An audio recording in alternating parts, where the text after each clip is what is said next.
नमस्कार, आप देख रहे हैं हर्पल न्यूज और मैं हूं आपके साथ तनु बालियान। बुलेटिन की शुरुआत करेंगे, लेकिन उससे पहले इस वक्त की कुछ खास हेडलाइंस। हाइड्रोजन बम फोड़ने से पहले मलिक का ट्वीट, उनकी नींद खो गई है, अब चैन खोने का वक्त। भारतीय कोरोना वैक्सीन का दुनिया ने माना लोहा, 96 देशों ने दी कोवैक्सीन और कोविशील्ड को मान्यता। त्रिपुरा में भाजपा ने लहराया परचम, निकाय चुनाव में 334 में से 112 सीटें निर्विरोध जीती। यूपी में अलर्ट जारी, 9 रेलवे स्टेशनों को बम से उड़ाने की धमकी, पत्र में लिखा जिहादियों की मौत का बदला जरूर लूंगा। कोरोना के खिलाफ भारतीय हथियारों का लोहा धीरे धीरे दुनिया के तमाम देश मानने लगे हैं। भारत में बनी कोवैक्सीन और कोविशील्ड को अब तक दुनिया के 96 देश मान्यता दे चुके हैं। इन दोनों टीकों को विश्व स्वास्थ्य संगठन ने आपातकालीन उपयोग सूची में शामिल किया है। इसके बाद भारतीय टीकों को मान्यता देने वाले देशों की संख्या भी तेजी से बढ़ रही है। केंद्रीय स्वास्थ्य मंत्री मनसुख मांडविया ने बताया कि विश्व स्वास्थ्य संगठन ने अब तक 8 कोविड-19 टीकों को मान्यता दी। ये गर्व की बात है कि इसमें 2 टीके भारत के शामिल हैं। कोवैक्सीन को जहां भारत बायोटेक ने बताया, तो कोविशील्ड का उत्पादन सीरम इंस्टीट्यूट ने किया है। स्वास्थ्य मंत्री ने बताया कि भारत के दोनों टीकों को मान्यता देने वाले देशों में Canada, America, Australia, UK, Germany, France, रूस, बेल्जियम और स्विट्जरलैंड जैसे देश भी शामिल है। उन्होंने बताया कि देश में अब तक 109 करोड़ से अधिक लोगों को कोरोना वैक्सीन की दोनों खुराक लगाई जा चुकी है।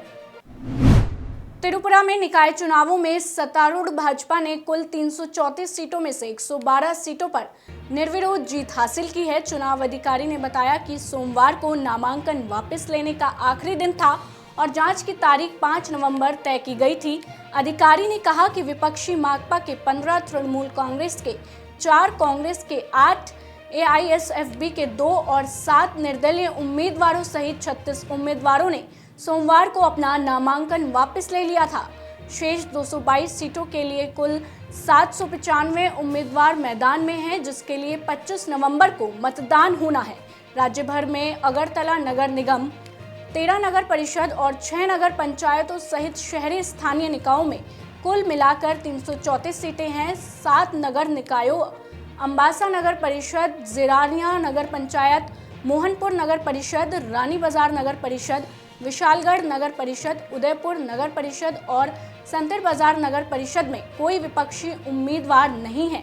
माकपा के राज्य सचिव जितेंद्र चौधरी ने आरोप लगाया कि भाजपा द्वारा आश्रय लिए हुए गुंडों द्वारा किए जा रहे आतंक के कारण उनके उम्मीदवारों को अपना नामांकन वापस लेने के लिए मजबूर किया गया था।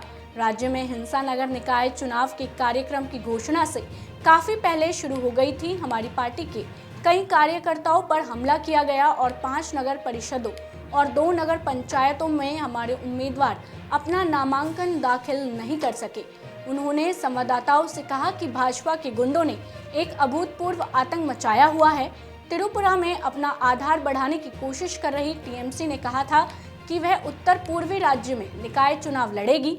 नगर निकाय चुनाव में कुल 5,94,772 मतदाता वोट डालने के पात्र है और शहरी क्षेत्रों में महिला मतदाताओं की संख्या पुरुष मतदाताओं से अधिक है।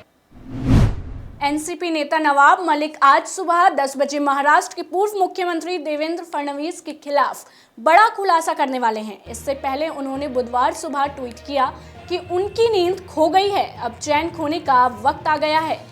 मिलते हैं आज सुबह 10 बजे। उन्होंने मंगलवार को कहा था कि बुधवार को सुबह 10 बजे वो देवेंद्र फडणवीस के खिलाफ बड़ा खुलासा करेंगे। नवाब मलिक ने कहा कि भाजपा नेता देवेंद्र फडणवीस के मुखबिर कच्चे खिलाड़ी है। आरोपों को खारिज करते हुए एनसीपी नेता ने कहा कि हमने किसी बम धमाके के आरोपी से जमीन नहीं खरीदी है, हमने सलीम पटेल नाम के शख्स से जमीन खरीदी थी। आरोप है कि हमने फर्जी किराएदार रख लिए, लेकिन ऐसा नहीं है। वहां पर सोसाइटी है, उसके पीछे जमीन पर झुग्गी झोपड़ियां हैं, वहां पर मेरा एक गोदाम भी है। उस जमीन को लीज पर लिया गया था, उसी में मेरी 4 दुकानें थी। हमने जमीन की ऑनरशिप पूरी प्रक्रिया के बाद ली है। मेरे पास सारे कागज भी हैं। एनसीपी नेता ने कहा कि देवेंद्र फडणवीस मेरे खिलाफ कागजों को अधिकारियों को देना चाहते हैं। उत्तर प्रदेश के मेरठ में सिटी रेलवे स्टेशन पर मंगलवार दोपहर 3:30 बजे डाक से धमकी भरा पत्र पहुंचा। इस पत्र में मेरठ सहित कई जिलों में रेलवे स्टेशनों को 26 नवंबर और 6 दिसंबर को धार्मिक स्थलों को बम से उड़ाने की धमकी दी गई है। इसको लेकर जीआरपी ने रेलवे स्टेशन पर सघन चेकिंग कराई है। मेरठ सिटी रेलवे स्टेशन अधीक्षक के नाम से भेजे गए इस पत्र में लिखा है कि मैं अपने जिहादियों की मौत का बदला जरूर लूंगा। खुदा मुझे माफ कर देना, हम हिंदुस्तान को तबाह कर देंगे। 26 नवंबर को गाजियाबाद, हापुड़, मेरठ, मुजफ्फरनगर, अलीगढ़, खुर्जा, कानपुर, लखनऊ, शाहजहांपुर सहित कई रेलवे स्टेशनों को बम से उड़ा देंगे। 6 दिसंबर को अयोध्या के हनुमानगढ़ी, राम जन्मभूमि, इलाहाबाद, गाजियाबाद, मेरठ, मुजफ्फरनगर और सहारनपुर समेत यूपी के कई मंदिरों को बम से उड़ा देंगे। हालांकि इससे पहले 3 धमकी भरी चिट्ठी रेलवे स्टेशन पर आई है। असम में गुवाहाटी उच्च न्यायालय के आदेश के बाद होजाई जिले के लुमडिंग सुरक्षित वन्य क्षेत्र से अतिक्रमणकारियों को हटाने का 2 दिवसीय अभियान खत्म हो गया है। प्रशासन के एक वरिष्ठ अधिकारी ने बताया कि बेदखल व्यक्तियों के एक समूह और न्याय पाने में मदद करने का वादा करने वाले एक व्यक्ति के बीच हाथापाई को छोड़कर ये अभियान शांतिपूर्ण रहा। दारंग जिले के गोरकोटी इलाके में असम सरकार द्वारा एक विवादास्पद अतिक्रमण रोधी अभियान के 1.5 महीने बाद बेदखली अभियान शुरू हुआ। अभियान में 12 साल के लड़के के साथ 2 लोगों की मौत हुई थी। घटना में घायल हुए 20 लोगों में कई पुलिसकर्मी भी शामिल थे। अधिकारी ने बताया कि जंगल के कमरपानी और बेतनाला क्षेत्रों में चलाए गए अभियान के पहले चरण में सोमवार को 562 और मंगलवार को 108 घरों को गिराकर कुल 670 परिवारों को खाली कराया गया है। अधिकारी ने कहा कि होजाई जिला प्रशासन ने अतिक्रमण हटाने के लिए हाथियों, खुदाई करने वाले और ट्रैक्टरों को लगाया है। निकाले गए लोगों ने सोमवार को दावा किया था कि उन्होंने फरार जमीन दलालों से वन भूमि खरीदी है। होजाई के उपायुक्त अनुपम चौधरी ने कहा कि जिला प्रशासन द्वारा वन को अतिक्रमण मुक्त करने के उच्च न्यायालय के आदेश के बारे में परामर्श के बाद पिछले कुछ दिनों के दौरान अधिकांश लोग अपने सामान के साथ अपने घर छोड़ गए थे।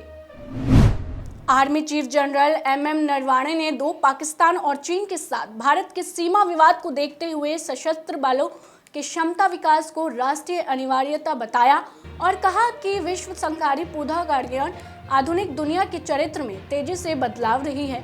उन्होंने कहा कि इसलिए आधुनिक युद्ध की चुनौतियों का सामना करने के लिए शैक्षणिक ताकत को ऑपरेशनल समझ के साथ समृद्ध करने की जरूरत है।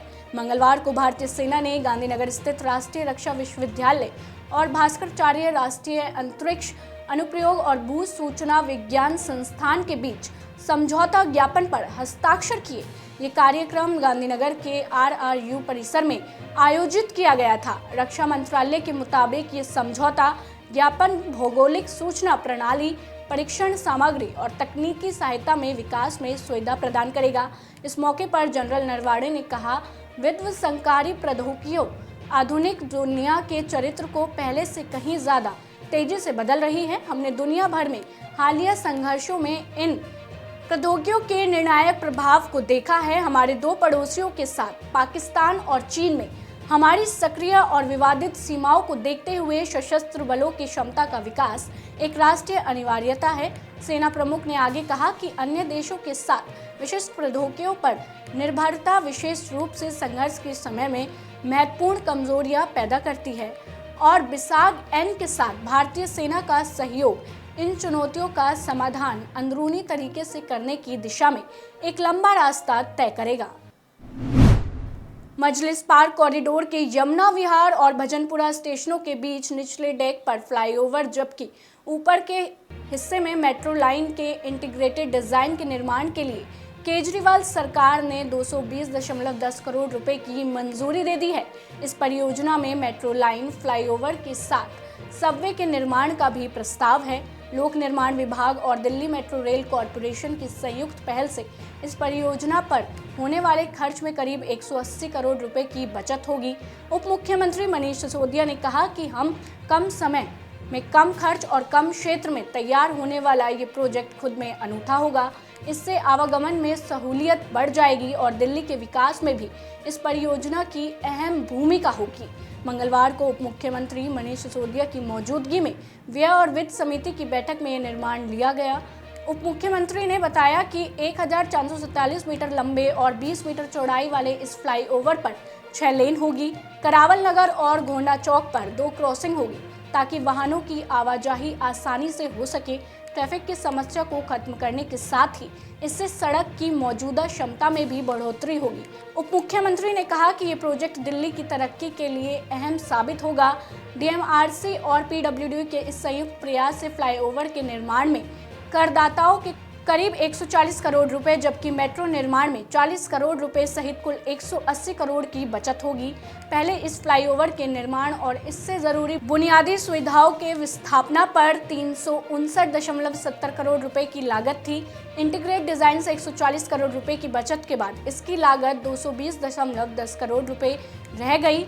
1447 मीटर के मेट्रो लाइन की लागत भी 105 करोड़ से घटकर 67 करोड़ रह गई। इससे करीब 40 करोड़ रुपए बचेंगे। सिसोदिया ने कहा कि इस प्रोजेक्ट से न केवल जनता की टैक्स के पैसों की बचत होगी, बल्कि सघन आबादी वाले इस क्षेत्र में जमीन का बेहतर इस्तेमाल भी होगा।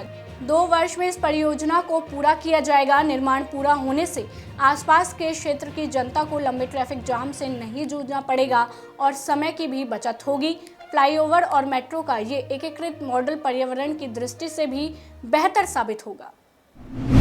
नेवी की सबमरीन की गोपनीय जानकारी लीक करने के मामले में गिरफ्तार किए गए नेवी के मौजूदा और रिटायर अफसरों के खिलाफ ऑफिशियल सीक्रेट एक्ट लग सकता है।